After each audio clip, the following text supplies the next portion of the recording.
मोदी सरकार हमेशा ही अपने किसी न किसी कारनामे के चलते विवादों में घिरी रहती है, जिसके चलते वो विपक्ष के निशाने पर भी बनी रहती है।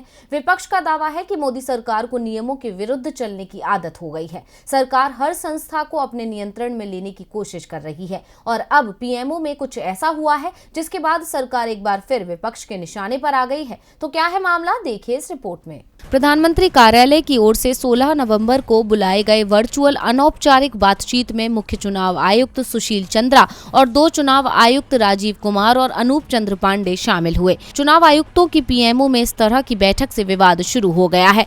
जहां पूर्व मुख्य चुनाव आयुक्तों ने इसे गैर संवैधानिक बताया है, तो दूसरी ओर कांग्रेस सांसद मनीष तिवारी ने इस मुद्दे पर लोकसभा में स्थगन प्रस्ताव का नोटिस दे दिया है। मनीष तिवारी के मुताबिक चुनाव आयुक्तों का बैठक में शामिल होना बताता है कि सरकार संस्थानों को नियंत्रित करने की कोशिश कर रही है। अब पूर्व मुख्य चुनाव आयुक्त डॉक्टर SY कुरैशी ने इस पूरे मामले पर गंभीर टिप्पणी की है। उन्होंने कहा, पीएमओ इस तरह किसी बैठक में चुनाव आयुक्तों को नहीं बुला सकता।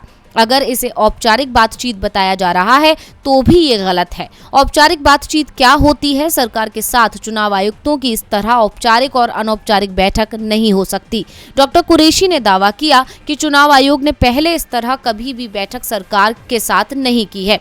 ये एक गलत परंपरा है। कुरैशी ने कहा कि आयोग चुनावों के लिए जब भी बैठक बुलाता है तो वो सभी राजनीतिक दलों का न्योता देता है। आमतौर पर बैठक चुनावों से जुड़े मुद्दों पर बुलाई जाती है। कभी कभी किसी खास मुद्दे पर अपनी बात लेकर राजनीतिक दल चुनाव आयोग भी आते रहते हैं।